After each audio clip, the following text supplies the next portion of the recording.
Hello, welcome to our next podcast. Today we are going to be talking about how a person should view pedophilia. It's a little bit more complicated than I thought at the start. And with me here today is my friend and colleague, Trent Matthew. Hi. Well, before we get started, allow me to say we in no way support offending against children. We believe it's not what God wants for our sexuality. And instead, we choose to honor him by following what he says in his word and also keeping children safe. Okay, now, what is exactly pedophilia? On the one hand, we could say it's a neurological condition, which it is. And that is news for some people. It's a complicated system, sexuality in the brain, but it can happen where the targeting mechanism doesn't focus on maturity, but rather focuses on immaturity. So it is a neurological condition. Okay, we have this problem. But what about where sin comes into play?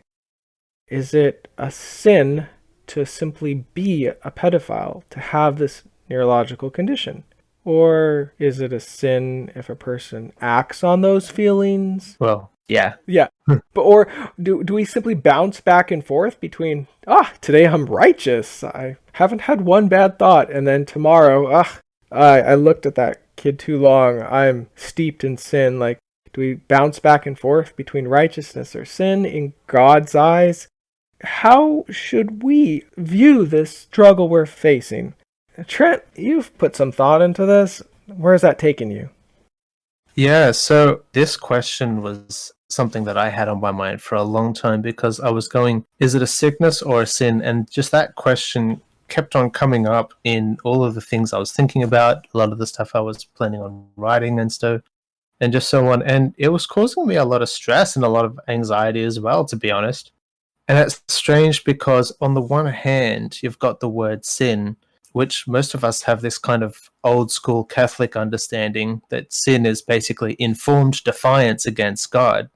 And that word or that category of sin, it doesn't seem to fit our situation because, one, our attractions don't actually hurt anyone. So just feeling attracted, I mean, obviously it's a sin to act out on these attractions and cross boundaries and even break laws.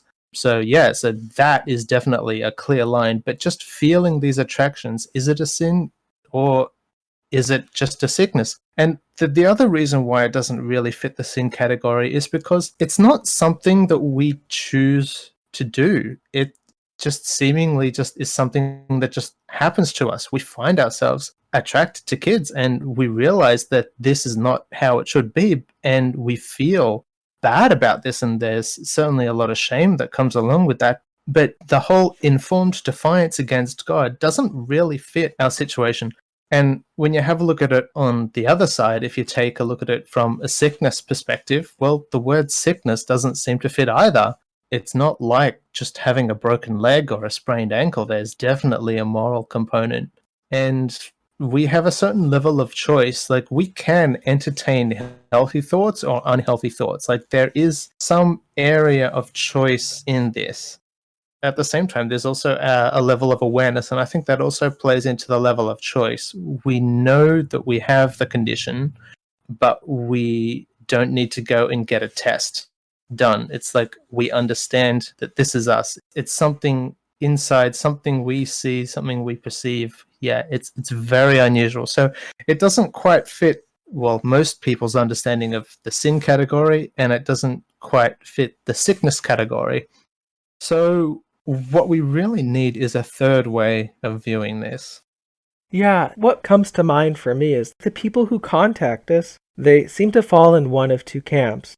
There's the person who says, goodness, God hates me. I'm the most wretched monster because I'm attracted to kids. Even if this is like a young person themselves who has never harmed a child, nevertheless, they feel such shame. And to that person, we say, okay, look, hey, just a neurological condition. It's just something we have to learn to work through. And your life can still be great. You can still be a good person. But then we'll have another person contact us and say, hey, what do you guys do with this pedophilia? What's your life like? And we'll say, well, we try to keep kids safe. We want to honor God, and we say all this. And they say, but what's wrong? I have these feelings. I want to entertain them. It's just me. And to that person, we say, our hearts in front of God, we have a lot of sin. Every time we choose to look at a kid in a way that's making them an object for us, like something to consume, that's sin. It's not right, and we'd be doing a disservice to say otherwise. Because remember, Jesus said, if you even look at a woman with lust in your heart, you're guilty. And so to that person, and wanting them to be sensitive to God, we point out there's sin involved. And so we're in this position where, yeah, okay, we got this neurological condition, but we're still tied to sin. So it's a bad deals. What do you think, Trent? And I think at the same time, it's like our condition is also the result. It can be stemming from growing up in an abusive environment, like just something like that. It's like other people's sin affects you in some way. We're all kind of in this swamp, like in this churning cesspit. And it's not just one person's fault. Like, it's not like, oh, there are good people and bad people. It's like, no, according to God's perspective, there are sinners and there are sinners. Jesus came down like a ton of bricks on those who were self-righteous and thought they were better off because, you know, they weren't like those other people over there, like those filthy, filthy tax collectors, for instance, right? And so, yeah, this is one of these things that really makes this ministry hard, is having to deal with people who need support and nurturing and encouragement, people who might have just come out to themselves about their condition. And then you've got people who are like, it's no big deal. Yeah. And you really have to come down on these people hard because it's like, no, it is a big deal. Yeah. So we do want to be honest what it means to fall short with God. Like in Leviticus 4, it says that all of Israel, when they sin unintentionally, God asks for a sacrifice. So in God's eyes, even when we don't realize we're doing something wrong, it's sin. Yeah, and God still holds us accountable, even if it doesn't appear that we've done anything wrong. Just take, for example, Exodus chapter 4. If you look at verse 24, God is actually about to kill Moses until his wife confirms the covenant and makes an atonement of blood for him, just like how Jesus does with us, right? If we belong to him. So we have to remember that God is a holy God. And when we compare ourselves to him, it's not just our attractions that are unclean before this holy and righteous God. It's like it's almost every part of our lives. So it's like no one gets off scot-free. Like no one is clean. Everyone is unrighteous. And God is a righteous judge. That's what makes him a good judge. If he was just a lousy judge and he just let people get away with, whatever, like he wouldn't be a good judge. He wouldn't be a holy God. He wouldn't be a righteous God. When you look at what Jesus says, any man who looks at a woman lustfully has committed sin in his own heart. God doesn't just judge us by our actions. God judges us by our words. God judges us by our thoughts, by our hearts, and even by our attitudes. The depth of which he examines our life is just, well, it's way more than the depth at which we examine our own lives, I have to say. Now, dear listener, what we're trying to get at is that the fact that we're broken people in trouble with sin is not just a matter of having pedophilia or not. It's a human-wide problem. You might struggle with pedophilia, and that doesn't necessarily make a worse sinner than anybody else. And God doesn't hate you in particular. Where can we turn? We're guilty of sin. We're guilty of judgment. There's only one hope for us, and that hope is Jesus Christ, the sacrifice where he paid for our sin. He took on our guilt and our shame, nailing it to the cross and rising from the dead 3 days later so that we could be with God forever. Now, if I was to tie both sides of this together, okay, so the one person asks, what's going on? And we say, look, you have a neurological condition. It's pedophilia. The targeting mechanism in your brain for sexuality is off. It's a neurological condition, so quit beating yourself up over the fact that it exists. Now, to the other person who says, well, okay, let's have at it then, we say, no, look.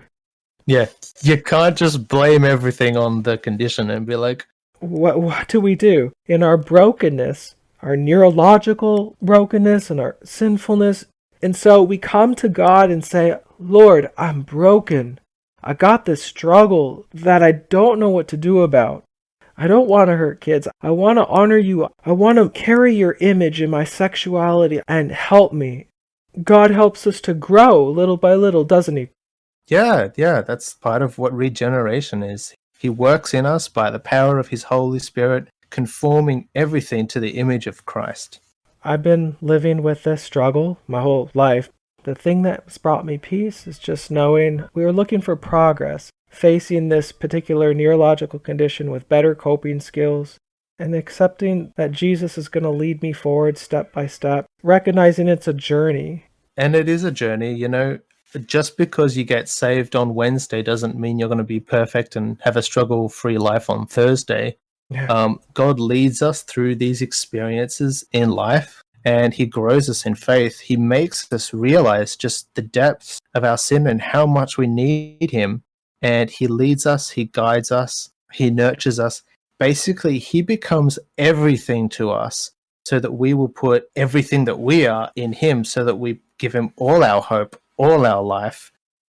Now, if you're listening to this and you need support, we have an email address. It's support@christianpedophile.com. We have a website with a lot of written material there, testimonies. Trent does a blog.